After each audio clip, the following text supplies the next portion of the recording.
Dan Bapak rahimakumullah, kita lanjutkan hadis terakhir pada bab keutamaan zakat dan sedekah pada kitab 1100 hadis terpilih. Bismillahirrahmanirrahim. Kullu ma'rufin sedekah. Setiap yang baik-baik itu kata Nabi adalah sedekah. Jadi seluruh yang baik-baik adalah sedekah. Wa inna minal ma'rufi, dan sesungguhnya kata Nabi di antara sebahagian yang baik-baik itu antalqa akhaka biwajhi talqa, kata Nabi, ketika engkau berjumpa dengan saudaramu, saudara seimanmu, termasuk saudara sebangsamu, dengan wajah yang penuh keceriaan, dengan wajah yang penuh sumringah, dengan wajah yang penuh kesejukan, wa anta faragha min dalwika fi ina'i akhika, kata Nabi. Selain itu, setiap kalian mengurangi min dalwika, sesuatu yang diambil dari ember kalian, fi ina'i akhika, untuk menambahkan ke mangkuk-mangkuk saudaramu, itu pun juga adalah sedekah. Ini sedekah yang paling ringan, Ibu dan Bapak rahimakumullah. Pertama, sedekah yang paling ringan itu adalah berwajah ceria menengok orang, selalu senyum menengok orang, selalu sumringah menengok orang. Jadi Nabi SAW, Ibu dan Bapak, kalau ada orang bermasalah, nampak oleh dia wajah Nabi, maka orang yang bermasalah itu paling tidak, kalaupun tak hilang masalahnya, berkurang masalahnya dikarenakan menengok wajah Nabi. Nah, jadi kita ini, Ibu dan Bapak rahimakumullah, bertemu dengan orang jangan menambah masalah orang. Kalau Nabi SAW, orang punya masalah, ketemu Nabi hilang masalahnya, jangan pula kita umatnya, orang tu awalnya tak ada masalah dia, karena menengok wajah kita muncul masalah dia. Nah, jadi kita ni mengurangi masalah orang. Salah satu akhlak terbaik Nabi, Ibu dan Bapak rahimakumullah, setiap berjumpa dengan orang, Ibu dan Bapak yang berbahagia, Nabi selalu mensedekahkan seluruh wajahnya. Jadi kalau Nabi berbicara dengan orang, itu wajah Nabi itu utuh ditengok oleh orang. Maka kata Sayyidina Umar ibn al-Khattab, salah satu keindahan berjumpa Nabi, sudahlah wajahnya indah, menengok Nabi serius mendengarkan percakapan orang itu, kita merasa betul-betul seperti berhadapan dengan orang yang sangat menghargai kita. Jadi Ibu dan Bapak rahimakumullah, Nabi adalah seelok-elok perangai. Nabi adalah orang yang paling pandai menempatkan orang. Nabi adalah orang yang paling suka menghargai orang. Nabi adalah orang yang senantiasa memandang orang itu sebagai saudara.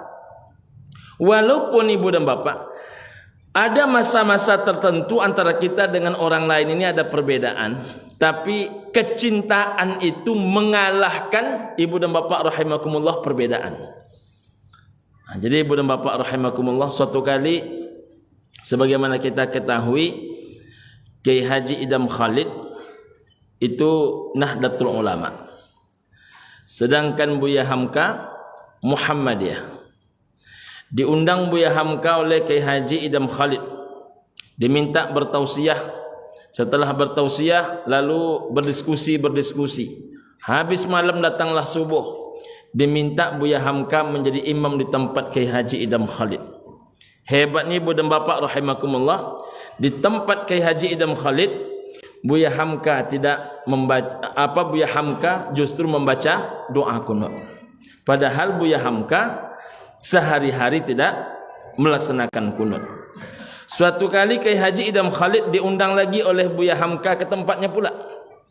Sesampai di tempat Buya Hamka, habis tausiah bercakap sepanjang malam, Ibu dan Bapak, datang pula waktu subuh.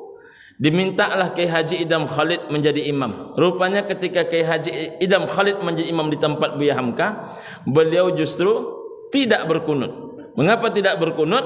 Karena Buya Hamka tidak berkunut. Hebatnya Ibu dan Bapak rahimakumullah, sehari-harinya Kiai Haji Idam Khalid itu berkunut. Jadi memuliakan pendapat orang saja luar biasa. Jadi wajahnya cerah, memandang pendapat orang itu luar biasa. Ini muncul pada ulama-ulama terdahulu, orang-orang soleh, orang-orang alim, para al-allamah. Jadi ada ulama, ada al-allamah. Itu di atas ulama namanya allamah. Itu sangat menghargai pendapat orang lain. Jadi ibu dan bapak rahimakumullah, luar biasa. Bahkan kadang-kadang ibu dan bapak, perbedaan pendapat itu hanya menjadi canda-candaan saja. Suatu kali ibu dan bapak rahimakumullah, ulama besar Muhammadiyah diundang ke salah satu pondok pesantren NU. Sesampai di sana ibu dan bapak rahimakumullah, dimintalah beliau untuk menjadi imam oleh pihak pondok pesantren. Maka kata beliau, jangan saya menjadi imam, karena Muhammadiyah salat sunat tarawihnya 8 rakaat. Biarlah tetap NU menjadi imam, biar bisa melaksanakan salat sunat tarawihnya 20 rakaat. Karena dipaksa juga menjadi imam, akhirnya ulama ini bersedia dengan syarat, kata beliau, bacaannya seperti bacaan Muhammadiyah. Boleh solatnya 20, tapi permintaan kalangan pondok pesantren, boleh bacaannya seperti bacaan Muhammadiyah, tapi jumlah rakaatnya tidak boleh berubah, tetap 20. Makanya tegaklah imam Muhammadiyah ini. Tegaklah ulama Muhammadiyah ini menjadi imam. Lalu dia baca ayat sebagaimana kebiasaan Muhammadiyah membaca ayat pada solat sunat tarawihnya. Jadi paling tidak kadang-kadang ibu dan bapak, 1 rakaat itu 2 halaman. Baru selesai 2 rakaat, tegak imam ini balik. Bagaimana jamaah, kita lanjutkan pendapat NU apa pendapat Muhammadiyah? Kalau begitu Muhammadiyah saja, katanya. Jadi ibu dan bapak rahimakumullah, apa kata pimpinan pondok itu? Antumlah satu-satunya orang yang bisa merubah orang NU dalam semalam, katanya. Jadi ibu dan bapak rahimakumullah, kadang hanya menjadi bahan canda-candaan saja. Jadi orang kalau sudah lapang ilmunya, sudah luas ilmunya, memandang orang lain itu penuh kecintaan. Nah, jadi ini yang mesti kita tanamkan ibu dan bapak. Beda-beda sedikit itu biasa ibu dan bapak. Karena satu ayah, satu mak saja, satu nasi yang dimakan, satu lauk yang dimakan, berbeda juga karakter kita memahami sesuatu, apatah lagi berbeda guru. Ada yang mengatakan itu kan baru sekarang terjadi Pak Ustaz. Macam mana sekarang terjadi? Di zaman sahabat Nabi itu terjadi perbedaan pendapat.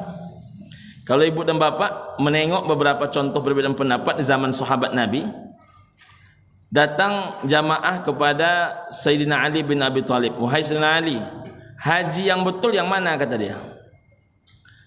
Tamattu atau ifrad? Kata Sayyidina Ali, yang betul itu haji adalah tamattu. Lebih utama tamattu dibandingkan seluruh yang lain. Jadi umroh dulu baru berhaji. Rupanya jamaah ini punya karakter tukang adu.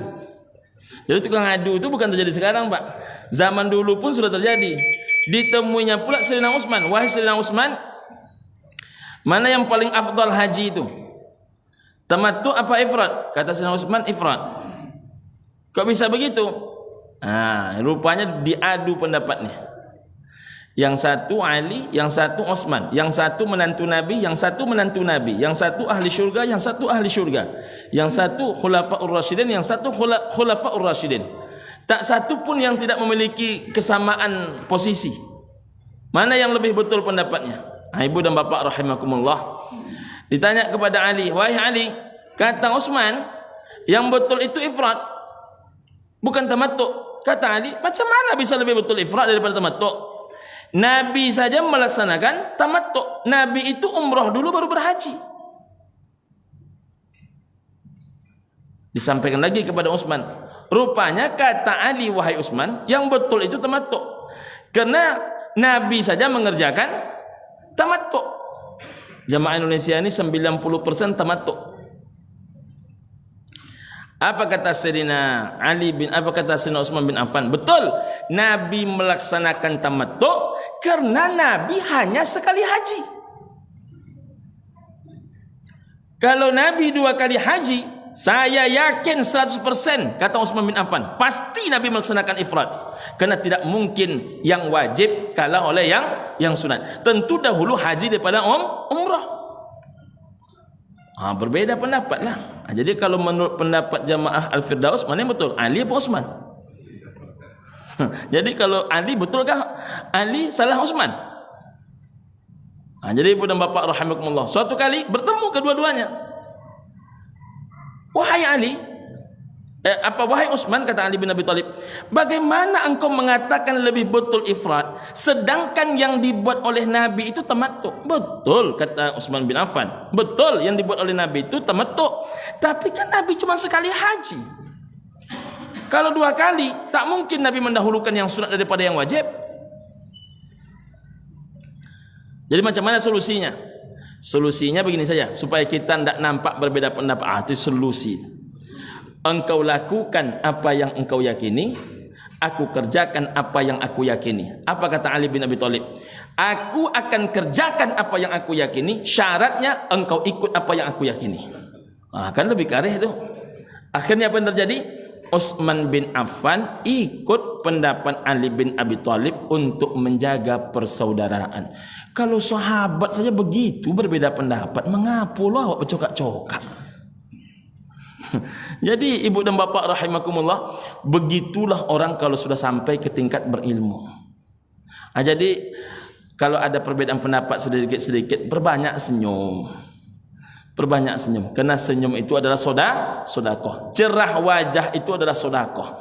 Jadi suatu kali kita rindu kalau NU dan Muhammadiyah sekarang bisa saling senyum, kita rindu nih. Mohon maaf ini Salafi tabligh itu berangkul-rangkulan, ya kan? Pak, setuju tuh, Pak?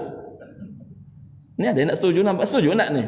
Jadi kalau ketemu Salafi dengan tabligh itu berangkul-rangkulan, karena ini syahadatnya sama, syahadatnya sama, saudara kedua-duanya. Jadi kita ini memandang persaudaraan lebih daripada kelompok dan pengajian. Lebih daripada itu, selagi syahadatnya sama, dia adalah saudara kita. Terakhir penutup, bahkan kata Nabi, mengurangi embermu untuk memenuhkan mangkuk saudaramu, itu pun sedekah. Dulu kan orang payah mendapatkan air. Makanya Pak, coba tengok kebiasaan orang tua kita dahulu. Kalau ada kopi dia, tidak bisa kawan dia membeli kopi yang di tangannya itu dibagi 2-nya. Walaupun lebih banyak untuknya pada untuk kawan itu, tapi tetap bisa dia berbagi. Sekarang itu payah sekali mengamalkan hal-hal kecil itu, padahal itu rupanya adalah sedekah. Mari kita mulai sedekah seperti itu, ibu dan bapak rahimakumullah, tanpa ada batas, tanpa ada firqah, tanpa ada kelompok. Selagi kita menghadap arah wajah kita ini kepada Allah yang sama dan ke arah kiblat yang sama, maka dipastikan dia semua adalah saudara kita. Terima kasih ibu dan bapak. Billahi taufik wal hidayah. Assalamualaikum warahmatullahi wabarakatuh.